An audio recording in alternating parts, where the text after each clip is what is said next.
Hey, Kathy. All right, I wrote down a couple things to update you about. Keep you updated. Oh, there's one more thing I thought. Oh, inventory. Okay, there we go. Okay, I've got it. Okay, just some things to touch on really quickly. Processing is probably the biggest skill I think. Not big. I mean, there's so many, but one thing that seems really big. I've been thinking about that in the last couple of weeks. Um, for me to work on. Uh, and I think that goes hand in hand with fully attending to the message, uh, or not, how I've been doing sometimes too. And then I noticed that in analyzing the two assignments, the history lecture, the transliteration, and in the interpretation, fully attending to the message 100% of the time is not something that I feel like I'm necessarily doing. And it's hard to do on a day-to-day basis in and out at work. So um, moving into deeper levels of processing, thinking more globally, not just what were the words I just heard, now let's throw those out on my hands, but really working towards more depth of processing. I think which also part of it just has to do with it being uh, more cognitively taxing. So um, that's just something that I've recognized lately and been thinking about a bit and wanted to make you aware of. So I like the idea that you mentioned the about uh, labeling the types of processing, labeling the types of notes, and then I want to make it into. I always really notice lexical things. We had a brief conversation about things lexical. I always notice signs and notice sign production. This really always pop out to me. I think it's because I'm so excited about the language all the time, and I like talking about it and learning. So anything, I just always notice that. So it kind of brings me. But then I think that training myself to look bigger picture, look at whole concepts, look at that is just as an underdeveloped skill and an area of growth. So that's one of the biggest things that I've identified too, and that will carry over. You'll see my paw too covered. Uh, uh, we're talking about. That being one of the main things that I really want to work on. I feel like that's a pretty fundamental thing that affects. Okay, I'm not trying to cross assignments here, or whatever. Okay, so depth of processing. I feel like that's a big thing that I've noticed recently, and I've been thinking about it a lot, noticing it a lot. Um, One thing that I wanted to say is that, uh, like this happened before in the internship, and this is not anyone's fault other than the fact that interpreting is incredibly multifaceted. Uh, that when working on stuff, working on interpreting things, I often I get a little bit. I feel like have my eggs in so many different baskets all at once, or like my attention is being pulled. No one's pulling.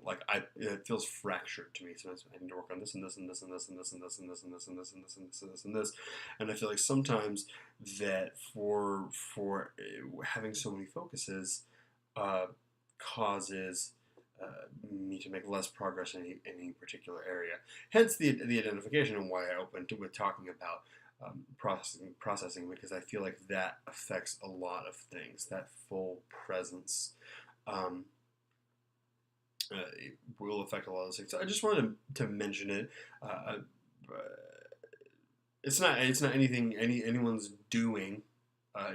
You're doing anything, whatever. It's just I've just noticed that before. They kind of got the same sort of thing. Back when I was an intern, I was pretty overwhelmed. But I was like, oh my gosh, there's so many things I have to fix or whatever. And it's not. I'm not feeling overwhelmed at all or anything right now. But we just wanted to externalize my internal monologue and realizing that's kind of getting that feeling again. And again, we're just in the middle of the semester. Maybe that's part of it. Maybe it's just a little chaotic. But this is my regularly scheduled therapy session, right? This RA? No. No, so I'm just aware of that. And that there's a lot, and I always feel like, oh, I need to work on this, in this. I need to remember this, and remember this, remember this, remember this, remember this, remember this, remember this. So that's just, I feel like if you're trying to make progress on everything all at once, then progress isn't, then it's slowed to a halt if that happens at all. Um, that so fully attending. Okay, I wrote that twice. Okay. One thing I was just gonna say. This is more just a logistics thing. The hourly requirements. I think we're good for the hourly requirements for mentoring. And then now I had that class cancel on Friday as well. Uh, so I think I'll meet everything as far as the Power Rangers group mentoring. The other thing I was going to ask is because now that Brian and myself are both off on Friday, and we had done that, the other option of giving the feedback to the interns one on one instead of doing the intern mentoring. But now that we're going to be there every single Friday, should we? I mean, I'm still still willing to work with the interns, but I think that I can get close or almost all the hours, 16 hours or whatever, of working with the interns just being at those meetings as well.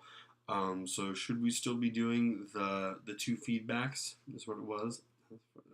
Say the thing that I'm talking about. Well, the two feedbacks. Excuse me, the two feedbacks. Should we still be doing that? Maybe I'll just ask you that tomorrow or something, or maybe you can put a comment here when I load this up on Go React.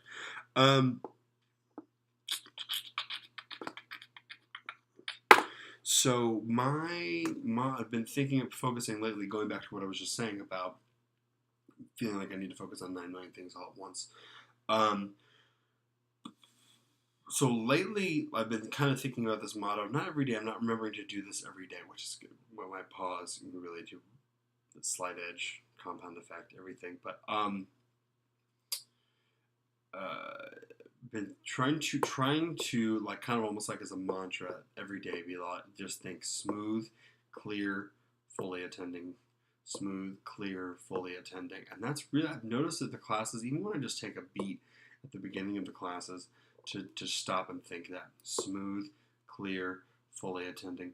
Granted, there's going to be allowances for affect and everything, but really wanting to practice being able to be deliberate and deliberately clear and smooth and fully attending to the message. I think are pretty strong focuses right now, and respect specifically with the fully attending to the message, because things like clear sign production and everything is that kind of focus comes pretty. I pay attention to that automatically. I would say it comes naturally to me because I definitely have sign production, issues or whatever. But fully attending, I think, is huge because that's not something. I think maybe it just doesn't. I don't do it as automatically because to be quite honest, it takes more energy to do that. So getting to that habit though is something that is just it has to happen. I mean, it does. It's hard, but I mean, to keep growing, it's just gonna have to be. It's gonna have to happen more, and that's gonna help with so many things. I mean, restructuring and now please don't get me wrong, and I don't think that you're thinking this, but I'm not, just sitting there, just throwing words out. But there's still, I feel like it's almost you can like move along a spectrum of like 100%, to like almost every, but there's some slip ups, which is what I noticed in analyzing my work too. Is that most of the time it was there, and occasionally it would just be this like it would just be like an intrusion that wouldn't be there if I had kind of fully been thinking it through. And we've noticed that a couple times with my work in speech class too. It's like not almost there, like the benefit, like how does it match your interests, that benefit, and other things where it's like almost there most of the time, but then once in a while there's just little slip-ups. It's like you're not quite necessarily in the moment. So, and I'll talk more about that too, or in my paw. But yeah, I think that's good. Okay, and then mentoring, smooth, clear, fluent. Other than that, I say updates any particular classes or anything. We had a good conversation the other day about teaming and poli sci, and that was not necessarily specifically related to me, but I really, really am grateful that you're starting to have the conversation and conversations and think about what it's like working with that with teams like that on campus and some of the situations and just everything we talked about. That was a good conversation. Sum it up that way. I don't think. Yeah, feeling good. I really want to do deaf culture again in the spring. I don't know if you're going to be able to do that. I was thinking about that a couple days ago. I think it would be really beneficial, especially to get some really solid voice practicing, voicing in again, leading up to the test. I remember how confident I felt in my voicing, and I think that even just having this year's worth of of growth and being in the middle of this mentorship and I would like to film that more and go through that, and especially having had the Betty workshop and all the work that we're doing talking about this and IMI and everything, it would just be a totally different conversation. I would really like that. So anyway, I don't know. Will you be able to do that? I don't. Probably not. Huh? Okay, whatever. Just let me know. That'd be awesome. Anyway, something that I'm interested in doing again. So there we go. Excellent. Reflective analysis. My shot.